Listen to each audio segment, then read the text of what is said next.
بسم اللہ الرحمن الرحیم۔ سورج گہن ہوا تو نبی کریم صلی اللہ علیہ وسلم نے نماز پڑھی اور فرمایا کہ مجھے آج دوزخ دکھائی گئی، اس سے زیادہ بھیانک منظر میں نے کبھی نہیں دیکھا۔ نبی کریم صلی اللہ علیہ وسلم نے فرمایا اپنے گھروں میں بھی نمازیں پڑھا کرو اور انہیں بالکل مقبرہ نہ بنا لو۔ رسول اللہ صلی اللہ علیہ وسلم نے فرمایا ان عذاب والوں کے آثار سے اگر تمہارا گزر ہو تو روتے ہوئے گزرو، اگر تم اس موقع پر رو نہ سکو تو ان سے گزرو ہی نہیں، ایسا نہ کہو کہ تم پر بھی ان کا سا عذاب آ جائے۔ حضرت ام سلمہ رضی اللہ عنہا نے حضرت صلی اللہ علیہ وسلم سے ایک گرجا کا ذکر کیا جس کو انہوں نے حبش کے ملک میں دیکھا، اس کا نام ماریا تھا۔ اس میں جو مورتیں دیکھی تھیں وہ بیان کیں۔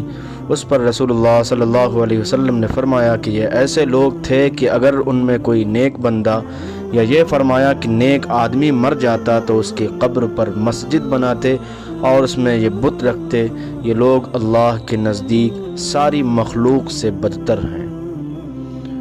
جب نبی کریم صلی اللہ علیہ وسلم مرض الوفات میں مبتلا ہوئے تو آپ اپنی چادر کو بار بار چہرے پر ڈالتے، جب کچھ افاقہ ہوتا تو اپنے مبارک چہرے سے چادر ہٹا دیتے۔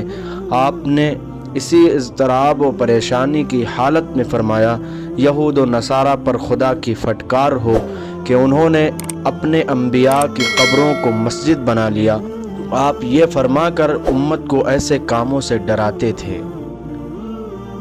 جب نبی کریم صلی اللہ علیہ وسلم مرض الوفات میں مبتلا ہوئے تو آپ اپنی چادر کو بار بار چہرے پر ڈالتے، جب کچھ افاقہ ہوتا تو اپنے مبارک چہرے سے چادر ہٹا دیتے۔ آپ نے اسی اضطرابی و پریشانی کی حالت میں فرمایا یہود و نصارہ پر خدا کی پھٹکار ہو کہ انہوں نے اپنے انبیاء کی قبروں کو مسجد بنا لیا۔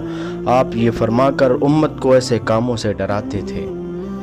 رسول اللہ صلی اللہ علیہ وسلم نے فرمایا یہودیوں پر خدا کی لعنت ہو، انہوں نے اپنے انبیاء کی قبروں کو مساجد بنا لیا۔ رسول اللہ صلی اللہ علیہ وسلم نے فرمایا مجھے 5 ایسی چیزیں عطا کی گئی ہیں جو مجھ سے پہلے انبیاء کو نہیں دی گئی تھیں۔ نمبر 1، 1 مہینے کی راہ سے میرا رعب ڈال کر میری مدد کی گئی۔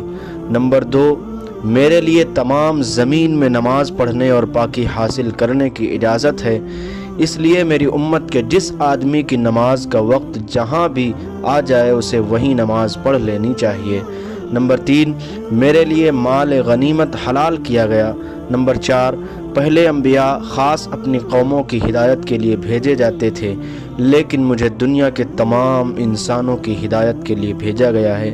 نمبر 5، مجھے شفاعت عطا کی گئی ہے۔ عرب کے کسی قبیلے کی ایک کالی لونڈی تھی، انہوں نے اسے آزاد کر دیا تھا اور وہ انہی کے ساتھ رہتی تھی۔ اس نے بیان کیا کہ ایک دفعہ ان کی ایک لڑکی جو دلہن تھی نہانے کو نکلی، اس کا کمر بند سرخ تسموں کا تھا، اس نے وہ کمر بند اتار کر رکھ دیا یا اس کے بدن سے گر گیا، پھر اس طرف سے ایک چیل گزری جہاں کمر بند پڑا تھا، چیل اسے سرخ رنگ کی وجہ سے گوشت سمجھ کر جھپٹ لے گئی۔ بعد میں قبیلہ والوں نے اسے بہت تلاش کیا لیکن کہیں نہ ملا۔ ان لوگوں نے اس کی تہمت مجھ پر لگا دی اور میری تلاشی لینی شروع کر دی، یہاں تک کہ انہوں نے اس کی شرمگاہ تک کی تلاشی لی۔ اس نے بیان کیا کہ اللہ کی قسم میں ان کے ساتھ اسی حالت میں کھڑی تھی کہ وہی چیل آئی اور اس نے ان کا وہ کمر بند گرا دیا، وہ ان کے سامنے ہی گرا۔ میں نے اسے دیکھ کر کہا یہی تو تھا جس کی تم مجھ پر تہمت لگاتے تھے، تم لوگوں نے مجھ پر اس کا الزام لگایا تھا حالانکہ میں اس سے پاک تھی، یہی تو ہے وہ کمر بند۔ اس لونڈی نے کہا کہ اس کے بعد میں رسول اللہ صلی اللہ علیہ وسلم کی خدمت میں حاضر ہوئی اور اسلام لائی۔ حضرت عائشہ رضی اللہ عنہا نے بیان کیا کہ اس کے لیے مسجد نبوی میں ایک بڑا خیمہ لگا دیا گیا، یا یہ کہا کہ چھوٹا سا خیمہ لگا دیا گیا۔